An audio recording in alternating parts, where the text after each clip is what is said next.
so often a company reaches out to me and says, hey, do you want to do a video on a product from our site? And I'm usually like, oh, maybe. Or if they reach out to me and say, hey, we like your channel, do you want to review something? I usually be coy and say, yeah, what do you have in mind? Because they obviously probably didn't check out what my channel is. Surprisingly enough, this eBay reseller actually did check out my channel because they think they linked me was a complete NERF Vector kit, which is something that's pretty interesting. I've used one of these in the past, and now I have another one to do a complete build on because I think I just kind of skipped through putting that one together. And while these aren't necessarily hard things to put on a stock NERF Stryfe, just ignore this one screw right here, it is somewhat interesting to see, and it might be something you want to be interested in actually picking up yourself if you don't have one already. The reason why this listing kind of appealed to me is because when I bought a NERF Vector kit before, it was missing several of the pieces which I had to buy separately, which was really freaking annoying. This listing has everything in one box. Well, individual boxes here, but it all comes in one complete little kit, which is quite interesting. It does cost $120, which is quite a bit for a mostly mechanically cosmetic piece, but there are some nice pieces in it, which we will go over, starting with stuff like this. What's in here? I have no idea. It says something like CQB. I'm assuming it's going to be a muzzle brake of some attachment, and yes, it is some kind of suppressor-looking muzzle attachment. What do we got in here? Looks like, I actually have no idea what this is. I think this is one of the magazine cosmetic pieces for the Vector kit, and I would be right. This is a completely cosmetic piece if you want to display your worker Vector kit. It makes it look like it has an actual, 45 ACP magazine in it. It doesn't. It's a Nerf blaster, but that's kind of cool if you want to have it hanging on your wall or something like that. Just don't take it out in public like that, for the love of Christ.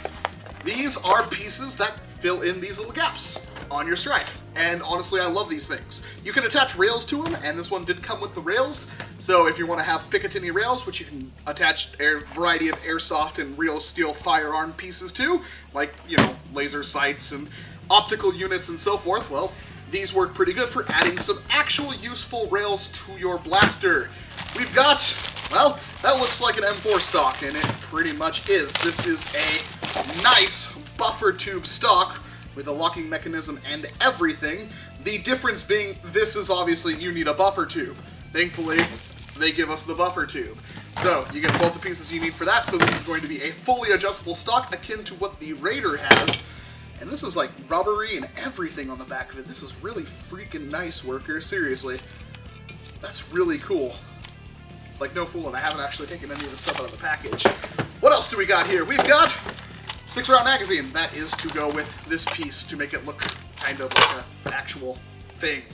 And we've got one very long rail. This goes on the top of your Stryfe, replaces your original rail, again with a Picatinny rail. I believe this is 20 millimeter. I don't know if it says on there. But yeah, this is 27 by 9, 27.9, whatever. This is for actual real, so we'll actually put a real steel optic on this thing just to kind of show you what it's like. What's in this box? Looks like it's a foregrip. Why not? Let's put a foregrip on our Stryfe. Pretty standard thing. Seen quite a few of these. You just screw it onto those Picatinny rails, and it's not going to go anywhere unlike an actual NERF foregrip, which will probably fall off if you try to use it. These are the rails that go on those little pieces that fill in these gaps. This is a barrel attachment piece that's going to go down the barrel and allow us to attach our suppressor-looking thing to. And, of course, we've got, whatever this is. What is this? This is, a threaded muzzle adapter. Also very useful. I have another suppressor that's in orange that is, this is really, really heavy and nice. Holy crap. I can't tell if it actually is metal, I think. Huh. I have another piece that is, would work with this. I just shoved electrical tape down the, or wrapped electrical tape around the barrel and put that on there and it worked fine, but that's the proper way of doing it. And then the actual massive kit itself, which includes, well, the body of the Vector. And it does look surprisingly like a Kriss Vector, at least one of the original versions. None of this requires you to do any modifications to your blaster whatsoever to install. Ignore that idiot. It does require a little bit of cutting at the top of your Stryfe rail in order to fit that long piece of Picatinny on there. But that's about it. You could do it with a knife, you could do it with a pair of, like, side cutters or pliers or something like that. You just need to remove some plastic that you wouldn't see if you had the kit on there anyway, so it's not a big deal. It's only a big deal if you take it off and want to have a stock-looking perfect Stryfe. It's all entirely cosmetic. There is some tactical advantage to it as well, but it's all entirely cosmetic. The only piece in this kit that requires you to do anything, that requires any kind of modification, is this. This is, of course, an extended mag release for your blaster, which would require you to open up the blaster, remove a piece, and put this in, which we will do first, because obviously all this other stuff's going to bolt onto it. So, this doesn't require any special tools besides a screwdriver, but yeah, you can just take apart your Stryfe, put that in, it's going to work. This is Quincy, of course. This was the donated Stryfe to me that I desperately needed. And now it's time for Quincy to get cracked open. There isn't really any special tricks or anything to taking apart your Stryfe. If you have trouble remembering where the screws go, I just want to remind you that the shortest screws go in up here. The rest of them, as from personal experience, while it's not optimal, the rest of them don't require any kind of special place to be put in or anything like that. So we're just going to undo all these screws. Something also to keep in mind is that when you're taking these things apart, there is a little end strike attachment piece right there, and of course one up here. Those may come off, so you want to be a little careful with those because they are spring-loaded, although they don't really pop out so much as they fall out because they don't really have a whole lot of spring tension on them. But just make sure you get all of the screws.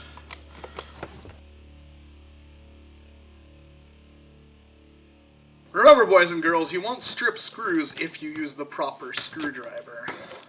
And stripping screws does, in fact, suck, because then they're nearly impossible to remove. So if you're having problems, try using a different screwdriver. And now, I'm going to work it just a little bit, evenly across the entire shell. Try not to push it. We did, of course, forget these screws up here, which we should now undo. Now, if you put long screws up here, you're going to wind up with warping on the other side, because, of course, the other screws are too big for the actual rail itself. Alright. Just be gentle. If it doesn't want to come out, probably need to unthread your screws a little bit more. But if you do it the way I'm doing it right here, without flipping the blaster upside down, you don't have to worry about remembering where all the screws go back in. Where are we getting caught? Right here? Yep. That easy. He says as he misses one more. Come on. Pop out. There we go. There we go. And that is the inside of a Stryfe. We're going to remove that, because that doesn't need to be in there. A couple of these other things, like this lock right here, could of course be removed. This one is a dart sensor. It prevents you from pulling the trigger when you're out of ammo. What that actually does in practice is it limits your rate of fire, so you want to just get rid of that. But of course, we're looking towards this thing right here. So we are going to grab this. We're going to undo the spring, this screw right here. There is a spring on this kind of L piece right there. We don't need any of this anymore. We're going to take this part out. We don't necessarily need this spring because our extended mag release thing here has got a new spring in it, which is much stiffer, so if you have problems with your blaster dropping magazines for some reason, well, this will fix it. And this will just go in here. You're going to kind of depress that. There we go. And then, as you can see, this has two pieces. These two pieces right here, obviously there's a lever and then something to actuate that lever. We're just putting that all into one piece with that, and we'll just replace that screw so none of the stuff ever pops out. And that should make it easier for you to remove a magazine. Some people don't like these. It does make it a little more cramped, especially if you have bigger hands, but I find that perfectly fine. I happen to like them a lot, and since we didn't lose any of the pieces, we're just going to put this right back on and jitter into place to make sure the screws... Oh, see? We did lose some stuff. That's why you pay attention. Jam door. Well, we'll just pop this right back off for a moment. Oops. We're going to make sure our jam door is right there. And while we don't necessarily need it for the sake of completion, we'll make sure our end strike attachment point is right on there. So make sure that's all in there. Put this back on.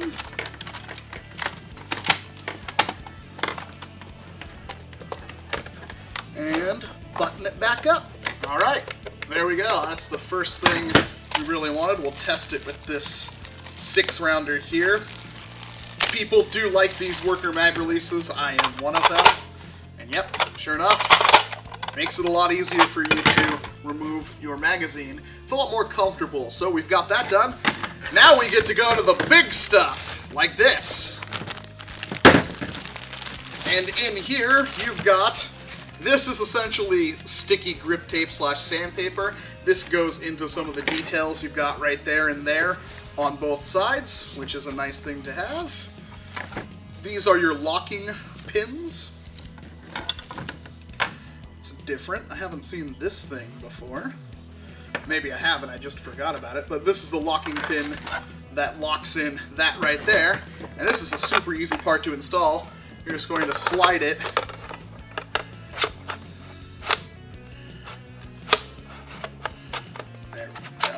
There we go. Takes a little bit of force. That is going to clamp down there. Make sure everything's in place, and then you're going to take this piece, you're going to pop it right in there. Make sure it's popped in there. And now that thing is locked in place and not going to go anywhere, and that makes up the body of your vector. Then you've got this piece right here, which appears, I don't quite know what this is. Huh. I'm going to have to figure that out myself. But that works like any old end strike attachment point. It's going to pop right on there. Then you've got that. Maybe there's some kind of flashlight or something that goes up there. I honestly don't know. It just kind of pops in there. So there we go. I don't know what that's about. These are what's next, though. These, of course, being the pieces that fill in all of these gaps on the blaster. So right up here, a lot of people don't like these, myself included. The actual gaps in the Stryfe is what I'm talking about. So you just put that in there. Same thing with the pin. Make sure it is all the way in there. If it's not, you might have to press down. And then these pieces are just going to friction fit into the sides of your blaster. Just like that. And that will fill in, honestly, probably the ugliest places on the Stryfe. I don't like them. If anything, if you can buy these separately, I totally would, because I hate that decoration on the Stryfe itself. It just looks ugly to me. Alright, let's see what's next. Let's do the stock next, because I'm interested to see what's in here. This should be a buffer tube with some kind of adapter. I don't know if the adapter is going to be necessary, but it might be. So this is what you'd normally have on like a Retaliator or something like that. I don't think that's necessary because this is not a Springer. We've got that, and then this piece, we're going to hold that latch down and slide that right on there like that, and that's going to go on like that. And now we have an adjustable stock. Yep. Maybe not pull it out all the way. There we go. Completely adjustable to whatever you would like, which really brings this build together. Seriously. Let's get this muzzle figured out next. So this piece, that nice aluminum threaded, very, very nice. And here's our barrel material. Where is our thread on muzzle looking thing?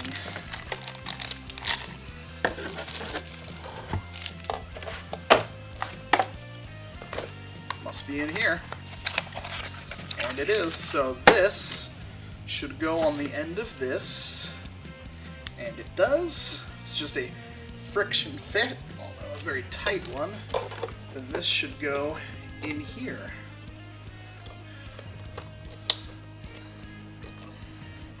Like that. And that is how we get the barrel with a muzzle brake. And if you don't want to use that muzzle brake, you just thread on the suppressor. Does that go down anymore, or is that as far down as it's going to go?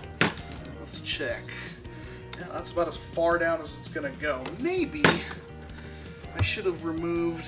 Yep, I'm seeing a problem here. I should have removed the inner barrel on the Stryfe before attaching this, because I do not like how far out that sticks. So that would mean I'd have to redo all of this to remove that barrel. Or just cut it. Not quite sure what I'm going to do. I'm going to leave it like this for right now, but we'll make an addendum to that other part that you should, in fact, remove the inner barrel off the Stryfe, because that will just replace it. Up next, we've got the long rail, which I just launched all of the tightening screws for that all over the place. Let me find those really quick. It doesn't look like this came with an actual wrench to put these in, which is a bit of a bummer. This clearly goes on before you put the front barrel, and this will block access to your jam door. Not a big deal, but it is something to keep in mind.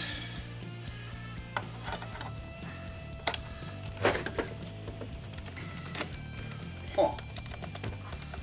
I'm actually, at the moment, drawing a blank how this is supposed to work.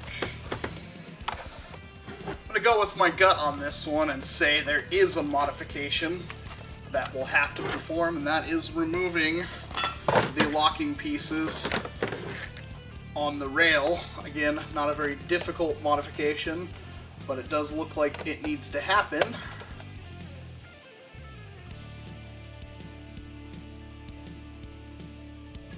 Alright, now this should be able to snap. There we go.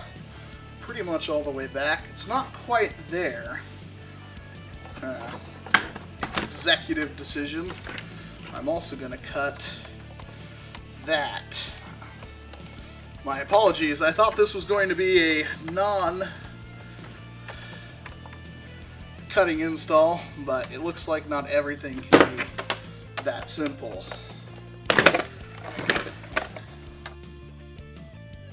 Gonna look like a fool if I didn't have to do this, but what the heck ever, life's too short. And there we go. Oh yeah, no. There we go. That looks better. Alright, little bit of modification. Not a whole lot. There we go. This thing is looking ridiculous with the Quincy on there. Next up, these little side rails. Why is there 3 screws? I guess they just give us an extra. But these should mount like that. I don't technically use these on my other one because it makes the blaster wider, and I have little use for the extra tactical attachment places. But if you're going for the look, you might as well finish your job. Alright. There's one. I don't have any accessories to put on these, but you get the idea.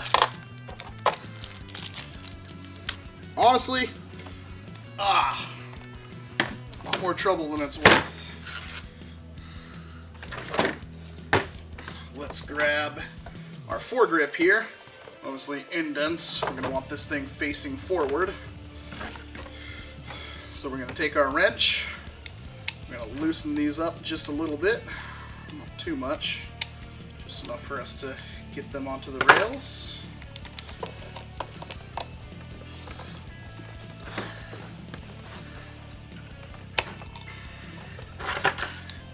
Yeah, maybe we'll just take them off completely. Probably not how you're supposed to do it. This I would put between the where the thing actually meets, because obviously if it's too far back here, your hand won't fit, which is not good. And this will give it some points to prevent it from moving.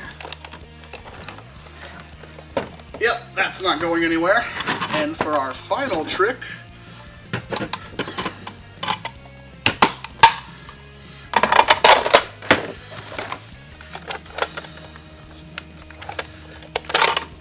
it would help if I put it on the right way.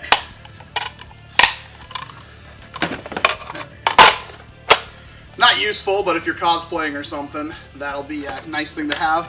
Now all we're missing is an optic. So this is just a cheapo pistol sight off Amazon.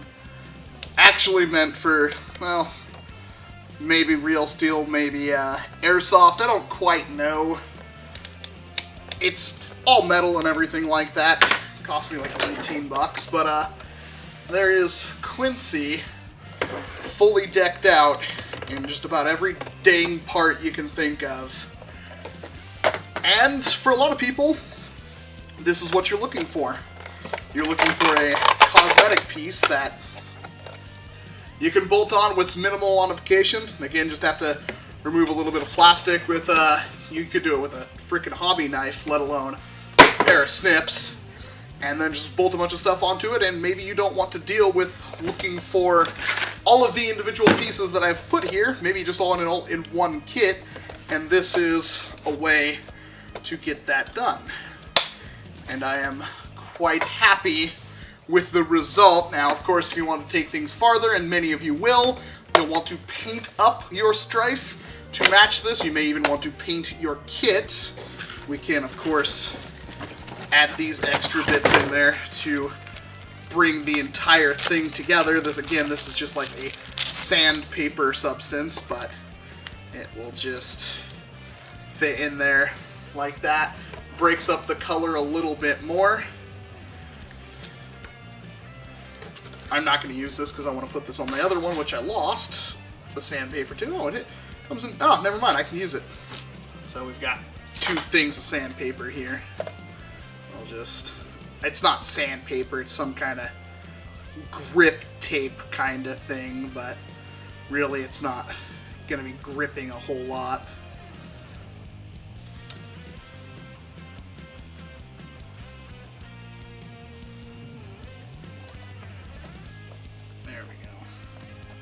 Throw a little bit more color in there.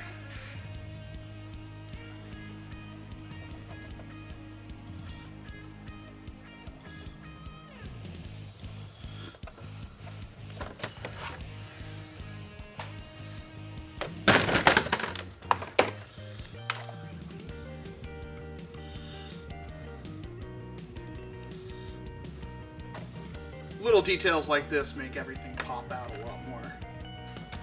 And there you are.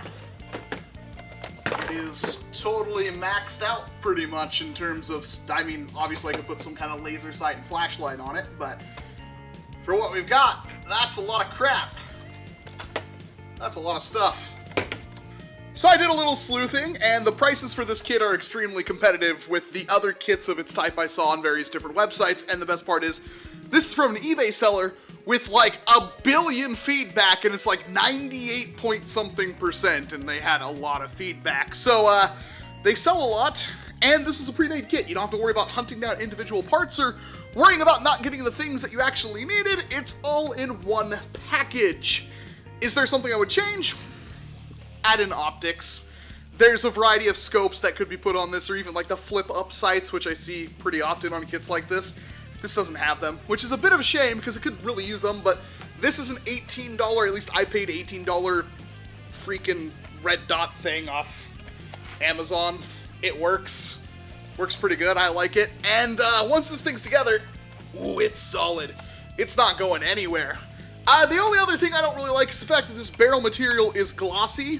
I wish that was like a matte finish on it so it didn't stick out so much, but there's a lot of play options here with things like being able to take off the suppressor, and I say that with sarcastic air quotes because, of course, this doesn't do anything.